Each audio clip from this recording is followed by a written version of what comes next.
January 1943, the North Atlantic. A vast, icy expanse of ocean stretched out in all directions. The cold was relentless, gnawing at the bones of those who dared to face it. Above, the sky was a dull gray, the occasional sight of an Allied bomber cutting through the clouds like a bird of prey. Below the waves, the U-boat U-2223 glided silently, its sleek, black form barely disturbing the water's surface. Inside, the crew moved with grim precision. They were veterans of the deep, used to the quiet hum of their vessel as it cut through the cold Atlantic waters. But today was different. Today, something else stirred in the depths. The silence, always heavy, was now thick with tension. The hum of the U-boat's engines seemed louder than usual. Then, without warning, a deep, distant thump echoed through the hull. It was the first depth charge. The men on board exchanged nervous glances. This wasn't an ordinary attack. This wasn't the simple skirmish of a cat-and-mouse game. This was the sound of something far worse. Another blast, and then another, the shocks reverberating through the boat. The crew could feel the shuddering, the bone-jarring vibration of the blasts. Each explosion was an assault on their senses. They'd trained for this moment, but no training could prepare them for the relentless barrage of depth charges, one after another, each hitting closer, more violently. The vessel groaned under the weight, a tortured metal creature trying to survive in a world that wanted to crush it. Outside, the ocean pressed in with a suffocating force, like the jaws of a giant beast. The crew held their breath, the fear palpable in the air, knowing that one more strike could send them to the bottom of the cold, endless sea. It didn't stop. Hours passed. The explosions continued to rock U-223, threatening to tear the boat apart. The crew could only pray that their vessel's design would hold. The relentless, crushing noise was inescapable. The men, exhausted and trembling, continued to endure. They had no choice. But how long could they last? The Battle of the Atlantic, which began in 1939 and stretched throughout the entirety of World War II, was a war not just of ships, but of survival. An invisible struggle between two opposing forces that spanned vast oceans. At its heart was the German U-boat fleet, which struck fear into the hearts of Allied sailors. These submarines, designed to operate beneath the waves, were the perfect weapons for disrupting vital maritime supply lines, particularly those running between North America and Europe. With torpedoes capable of sinking entire convoys, they were a lethal threat, and the Allies knew that the war could not be won without first neutralizing the U-boat menace. For much of the war, the German U-boats had been an unmatched force. The early successes of the wolf packs, groups of U-boats attacking Allied convoys in coordinated strikes, were devastating. By 1941, these submarines were sinking large portions of the merchant fleets, depriving Britain of essential supplies and threatening to cut off the flow of goods from the United States. The Allied merchant navy was under siege, and it seemed as though the Axis powers would win the Battle of the Atlantic. However, the tide began to turn as the Allies adapted. The most important innovation was the depth charge, a simple yet terrifying weapon. Designed to explode beneath the surface of the water at a preset depth, the depth charge sent shock waves through the ocean that were capable of damaging or destroying U-boats. The first depth charges were crude, but they marked the beginning of a significant technological and tactical shift. The German U-boats, once masters of stealth, now found themselves the hunted. The introduction of the depth charge drastically changed the nature of submarine warfare. The early depth charges were dropped by ships, but by 1943, the Allies had refined their tactics. New sonar technology made it easier to detect U-boats. Airplanes, equipped with radar and depth charges, began patrolling the skies above the North Atlantic, helping to spot submarines that had once been invisible. The German U-boats, which had once dominated the seas, now found themselves increasingly vulnerable. By early 1943, the Allies had developed new tactics that focused on relentlessly hunting U-boats, using all available technology and weapons to destroy them. This was the beginning of the end for the German submarine campaign. The psychological impact on U-boat crews was profound. The constant threat of depth charges, combined with the pressure of the ocean itself, began to erode the morale of German sailors. As the depth charge evolved in both power and precision, the pressure on German U-boat crews intensified. The sound of an approaching depth charge became a constant source of terror. With each explosion, the vulnerability of the submarine became more evident. It was no longer just a question of survival. It became a question of endurance. How long could the U-boat crews last under such constant bombardment? And how long could the U-boats themselves continue to survive in these unforgiving conditions? The war beneath the waves was not merely a contest of superior technology or tactics. It was a trial of human endurance. The men aboard the German U-boats were pushed to the limit, not only by the unforgiving forces of the ocean, but also by the relentless psychological pressure they faced each time they went to sea. The vulnerability they felt was not just physical. It was deeply emotional and mental. The depth charge, an instrument of destruction, became a symbol of fear and impending doom, a constant reminder of the fragility of life in the dark, underwater world they inhabited. Inside the cramped, dimly lit interior of a U-boat, the atmosphere was stifling. These submarines, though marvels of engineering, were tiny, claustrophobic spaces where every breath of air felt heavy and every inch of space was shared. The crew was composed mostly of young men, often no older than 20 or 21, who had joined the Kriegsmarine with dreams of adventure. But the reality was far different. The stench of oil and sweat filled the air. It was a place where every sound was magnified, every vibration felt through the hull, amplifying the isolation of being hundreds of feet below the ocean's surface. The constant sound of the U-boat's engines hummed in the background, a monotony that only grew louder with time. But then it was interrupted. The first distant rumble of a depth charge would travel through the hull, and for a brief moment, everything would go still. That was the moment when everything changed. The crew knew that this was no ordinary attack.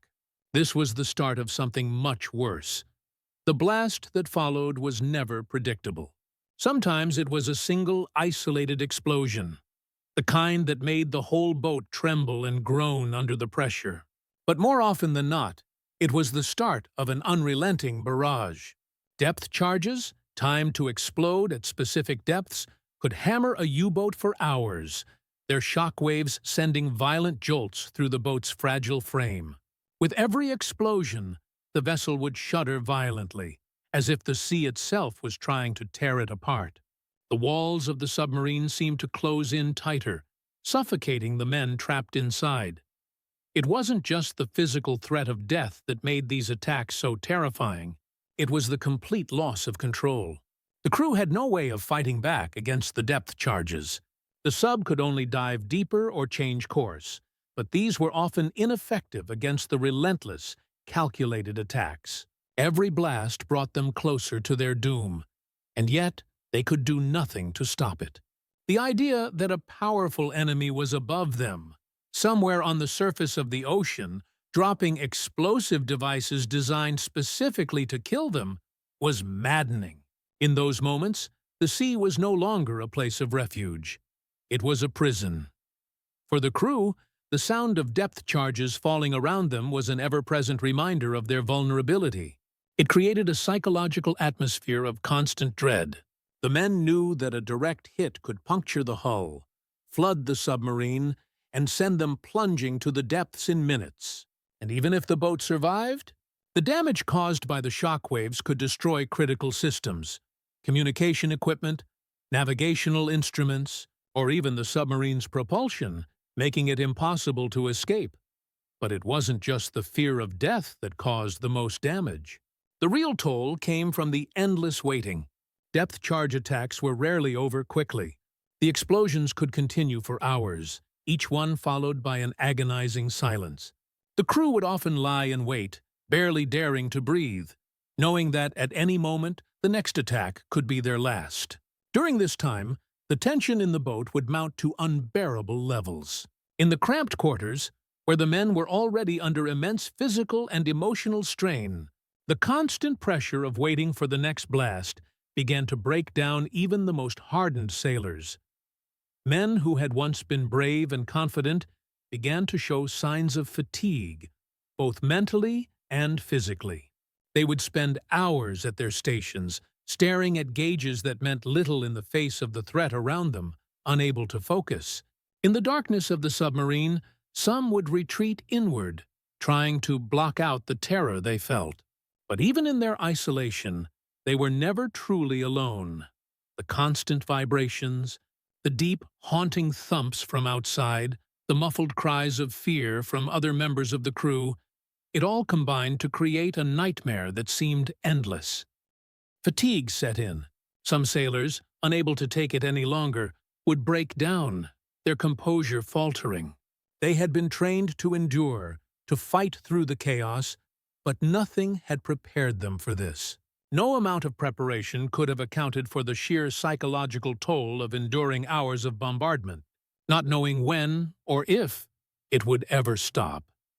After the attack would come the silence, but it was never peaceful. In those moments, the crew would often experience a type of stunned disorientation. Their minds, exhausted from the trauma of continuous bombardment, could not fully comprehend what had just happened. Had they survived? Or were they merely waiting for the next assault? It wasn't unusual for sailors to lose their sense of time, as if the very nature of the attack had distorted their perception of reality. The survivors of these attacks would often speak of the profound psychological scars they carried. In some cases, men would suffer from what we now understand as post-traumatic stress disorder, PTSD, haunted by nightmares. Unable to escape the sound of those depth charges, replaying the terror and helplessness over and over in their minds. Even years after the war, many survivors found it difficult to live with the memories of their experiences, the fear, and the isolation of life aboard a U-boat under constant attack. The war beneath the waves was one of both external and internal conflict. For every depth charge that exploded above, there was an equal battle fought within. The U-boat crews did not just face the threat of death from above, they faced the slow unraveling of their own minds, as the constant pressure of survival took its toll. By the spring of 1943, the war in the Atlantic had reached a critical juncture. The German U-boat fleet, which had been a symbol of terror and power for years, was now facing an enemy that had adapted to its tactics. The Allies had learned from their early failures. They had developed new technology and refined their strategies to counter the once dominant U-boat threat. What had once been a deadly game of cat and mouse now became a test of endurance, not just for the submarines, but for the men who served in them. The battle was shifting from a contest of mere survival to one of attrition. The Allies had begun to outpace the Germans in technological innovation. In addition to improved sonar, the Allies had perfected the use of radar-equipped aircraft, which allowed them to spot U-boats from above. With their new anti-submarine tactics, which included the use of long-range bombers and the development of sophisticated sonar-equipped warships, the Allies had created an environment where the U-boats were being hunted rather than the hunters. Their own tactics of the U-boat fleet were becoming less effective as the Allies honed their ability to track and destroy submarines with deadly efficiency. Allied convoys, once the targets of easy pickings, were now better protected. The development of the Hedgehog depth charge, designed to explode in a pattern around the target rather than in a single blast, added an element of unpredictability for the U-boat crews. It was a weapon that could cause havoc, even if it did not directly hit the submarine. The shockwaves alone were enough to disable many of the U-boats, leaving them vulnerable and exposed. But perhaps the most significant change was the shift in the mentality of both sides. The German crews, who had once been trained to approach their targets with the confidence of predators, now found themselves in a battle of attrition. The Allies' relentless pursuit of the U-boats had forced the German Navy to adapt. U-boat commanders, once masters of stealth, now had to navigate the waters with a growing sense of fear. Every submerged hour was a tense waiting game, every sonar ping a reminder that they were no longer invisible. The U-2223, like many others, had been part of the initial wave of U-boats that terrorized the Atlantic. But as 1943 wore on, it became clear that the strategic landscape had changed. In a pivotal moment for the U-223, a series of depth charge attacks would serve as the final test of the crew's resolve. The U-boat was part of a larger Wolfpack mission, but as the Allied convoys slipped through their nets, U-223 found itself in a deadly engagement that would prove to be a turning point in the war under the sea. During this critical mission, the crew of U-223 encountered a deadly combination of relentless depth charge attacks and sophisticated Allied anti-submarine tactics. The U-boat was first detected by a convoy escort ship using advanced sonar. Once the location was known, the hunt began in earnest. Depth charges rained down, one after another, with an intensity that would push even the most seasoned crew to their limits. The first blasts came quickly, followed by a few seconds of agonizing silence. Then, another explosion, shaking the hull to its core. Each depth charge had its own rhythm. The vibrations they sent coursing through the U-boat were not the kind that could be easily ignored. With each successive blast, the metal frame of the submarine groaned in protest. The crew's nerves were on edge, but they held their ground. The vessel was designed to endure, but even the strongest submarine had limits. The shock waves from the explosions wreaked havoc on the U-boat's fragile systems, damaging essential components and crippling its ability to function. The barrage didn't stop. The depth charges kept coming, sometimes only moments apart, hammering the U-boat's hull with such force that the crew thought it might break apart at any second. The psychological toll on the men aboard U-223 was immense. Each explosion brought them closer to the abyss, and yet the crew maintained their resolve. They were trained to fight for survival, but this was no ordinary engagement. This was a battle not just of ships, but of wills. In the face of this terrifying onslaught, the U-223 was forced to surface, crippled and vulnerable. The crew had no choice but to abandon their mission and attempt to escape. But the psychological damage had already been done. The fear that had gripped the crew during those hours of bombardment was something they could never shake. For the men of U-223, the war beneath the waves had become something far more dangerous than they had ever anticipated. A brutal, unyielding struggle against the very nature of survival itself. When U-223 surfaced, it was a broken vessel, its hull severely damaged, its systems incapacitated. The Allies, having tracked it through their advanced sonar, were quick to respond. The submarine, once a symbol of deadly stealth, was now a target. It was eventually sunk, its mission a failure. The crew, though they had survived the depth charge assault, would face capture or death. But the true cost of that battle was the psychological toll that would forever change the way both sides fought under the sea.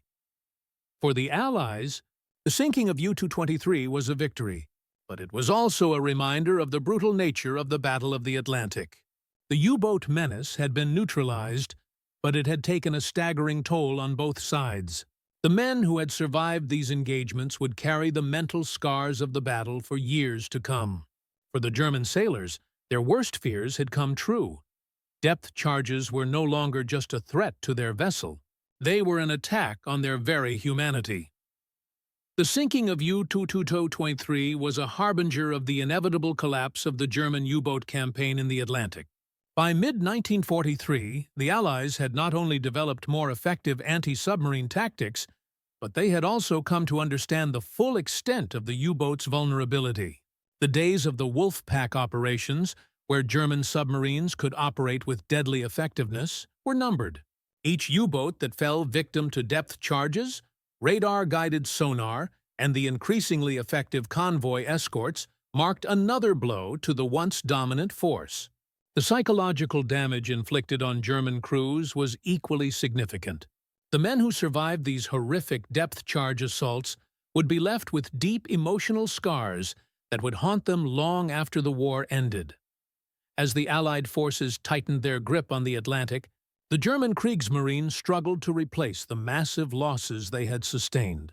The production of U-boats could not keep up with the pace of destruction. By 1944, the tide had shifted decisively. The U-boats, once feared across the seas, were now hunted with relentless precision. Allied aircraft, now armed with even more powerful depth charges and bombs, began to patrol the waters with increasing frequency. The U-boats were no longer invisible, and their crews knew it. The same men who once relied on stealth now found themselves exposed, always within the reach of a deadly depth charge or an Allied aircraft. For the German submariners, the mental toll was profound. Survivors from the crews of sunken U-boats, those who had endured hours of bombardment, struggled to find peace. The ever-present noise of depth charges, the vibration of each blast, haunted their memories. Many were left unable to return to their former lives after the war, burdened with the psychological weight of their experiences. The trauma of their time spent under attack would shape their futures in ways that no victory or defeat could erase. The German Naval Command was also struggling to adapt to the changing tide of the battle. They had underestimated the speed at which the Allies had evolved their anti-submarine tactics. The depth charge had proven to be far more than just a tool of destruction. It was a weapon of attrition. The constant pressure that it put on the U-boat crews, physically, mentally, and emotionally, was something the German Navy had not accounted for. What began as a well-coordinated campaign to cut off Allied supplies had become a desperate battle to simply survive. For the Allies, the victory was hard-earned. The relentless attacks on the U-boats had changed the course of the war, ensuring that vital supply lines remained open. The significance of the Battle of the Atlantic cannot be overstated. Had the Allies failed to neutralize the U-boat threat, the war could have turned out very differently. The Germans, despite their technological advances and initial successes, had been unable to withstand the onslaught of Allied countermeasures. The psychological toll on the German submarine fleet was perhaps the most underestimated factor in this eventual defeat. The U-boats that survived the depth charge attacks did so not just through technical prowess, but through sheer force of will. However, the pressure was unsustainable. Even the bravest and most experienced crews could not endure the relentless mental strain forever. The battle also marked a shift in naval warfare. The growing dominance of air power, combined with the evolving capabilities of sonar and radar, had fundamentally changed the nature of submarine warfare. No longer could a submarine rely on stealth alone.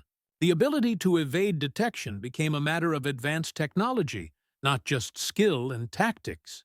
The depth charge, once seen as an imprecise weapon, had evolved into a tool of destruction that forced the Germans to rethink their entire strategy at sea. Their reliance on the U-boat as their primary weapon was shaken to its core. The destruction of the U-boat fleet had wide-reaching consequences, far beyond the immediate tactical victories. It represented the failure of a strategy that had once seemed invincible. The men who fought in this battle, both German and Allied, would be forever changed. The constant tension, the fear, and the unrelenting pressure of submarine warfare left a psychological legacy that stretched far beyond the war itself. For many, the horrors of the depths, the deafening sound of depth charges, and the ever-present threat of death were scars that would never fade. The loss of U-223 and the submariners who served in it was a significant chapter in the Battle of the Atlantic.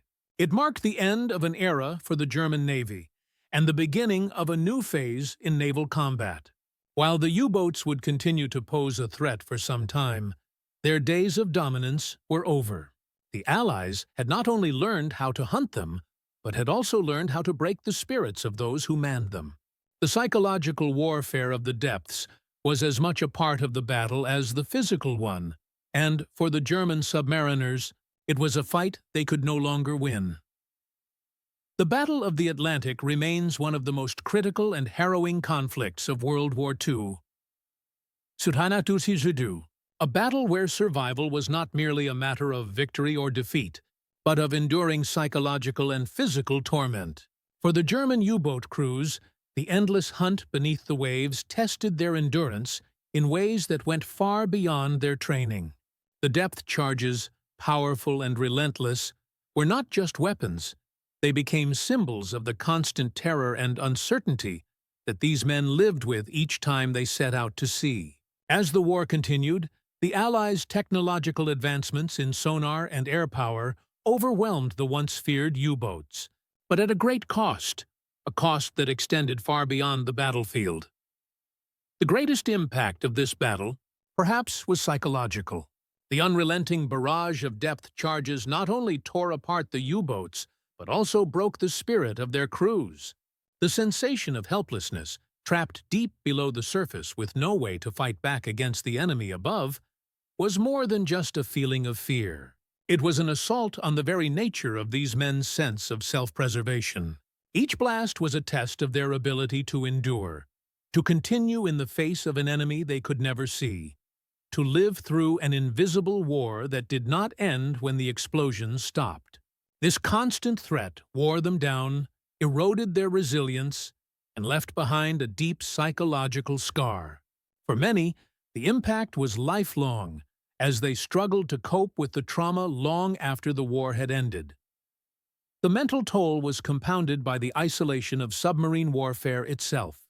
Unlike the surface battles where one could see the enemy and the outcome of one's efforts, the underwater environment was dark, confining, and uncertain.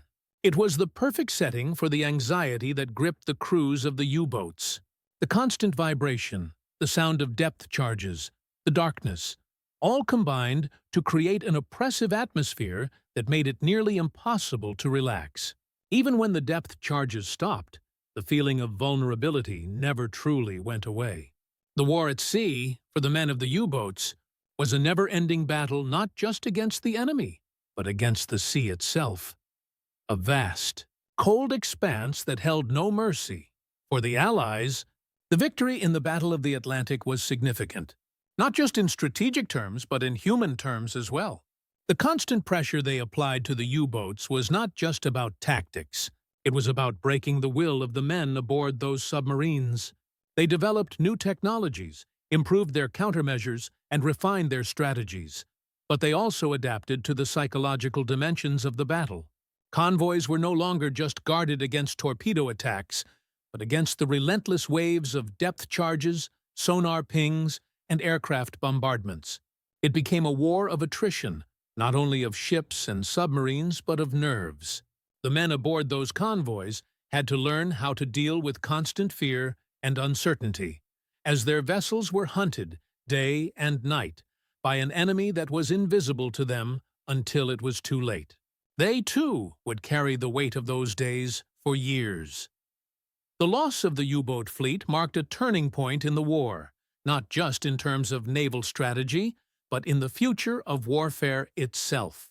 The innovations of sonar, radar, and depth charge technology transformed naval warfare in ways that would resonate for decades.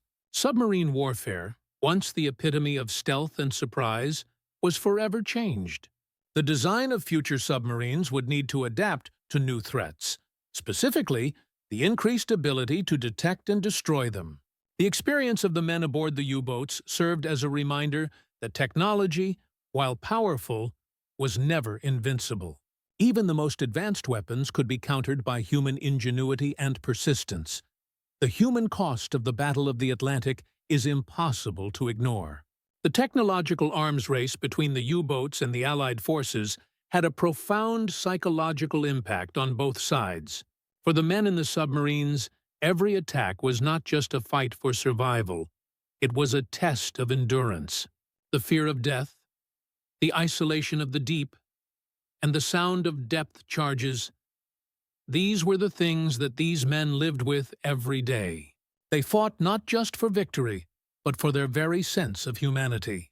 And for many, the battle did not end when the war did. The scars of that mental and emotional struggle remained long after they returned home. The legacy of this battle lies not only in its military significance, but in its human cost. It reminds us that war is never just about armies or weapons. It is about the people who fight it, the toll it takes on their bodies and minds, and the lingering effects it has on their lives long after the battle is won or lost. The men who served aboard the U-boats, the men who hunted them, and the civilians caught in the middle, all carried the weight of this war with them. The depths of the ocean became both a battlefield and a prison, a place where fear, bravery, and survival intersected in ways that would leave lasting marks on everyone involved. The Battle of the Atlantic, though ultimately a victory for the Allies, was a reminder of the relentless nature of war, and how even the smallest weapons, like the depth charge, could have profound and lasting effects on the people who fought in its shadow. It reshaped the course of the war, redefined naval strategy, and left an indelible mark on the men who faced its challenges. And perhaps most importantly, it showed how the human spirit, even in the darkest moments, can withstand the greatest of pressures.